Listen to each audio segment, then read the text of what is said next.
Hi everyone! The day has finally arrived. I have some exciting news for you from the Loxone product forge again.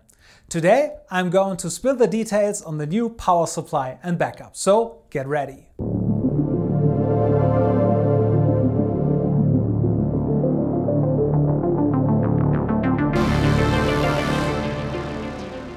The new power supply and backup is a power pack which is placed on a DIN rail and therefore finds its place in the distribution.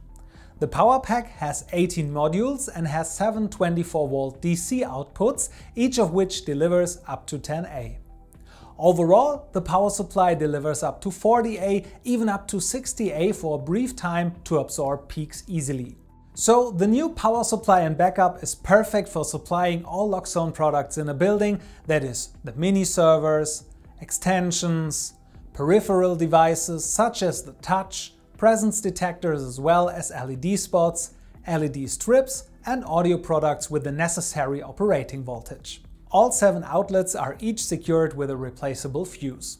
We have integrated a suitable tool and replacement fuses so that this can be done quickly and easily in the event of an error. However, the power supply and backup would not be a genuine Loxone product if it weren't fully integrated into Loxone's home and building automation. All 24-volt DC outputs have a power measurement. Thanks to the tree interface, information about the current performance and the possible failure of the fuse can be accessed. But more on this later when we put the power supply and backup into operation. If a fuse is defective, this is not only displayed in the Loxone visualization, but also directly on the device thanks to the integrated LEDs. But that's not all. As the name suggests, the power supply also has a backup function. You can connect a 36-volt lead-acid battery to the power supply, which takes over the power supply for all Loxone products seamlessly in the event of a power failure. And seamless really means seamless. You can find all details about the batteries, which can be best combined with the power supply and backup, in the technical datasheet. But enough theory, now let's put the power supply and backup to the test and take a look at all features again in practice. First, I connected the 203 volts and my 24-volt DC outlets, as well as the battery and the tree line to the power supply and backup. As soon as the 230 volts main voltage is applied, 24-volt DC are supplied on the output side, even if the device has not yet been taught. Now we want to make a change, so let's switch to the Loxone config.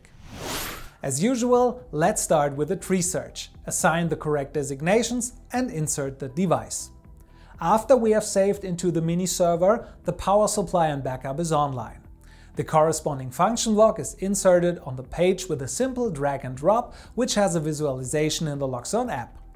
It also provides information on the overall performance, the performance of the individual channels, current operating modes, that is, main supply or battery operation, as well as the possible failure of a fuse. These outputs can be used for further logic. You can now label the used 24-volt outputs by double-clicking on the block. We recommend using a separate output for the control cabinet components, that is, mini servers and extensions, as well as an output for the peripheral devices.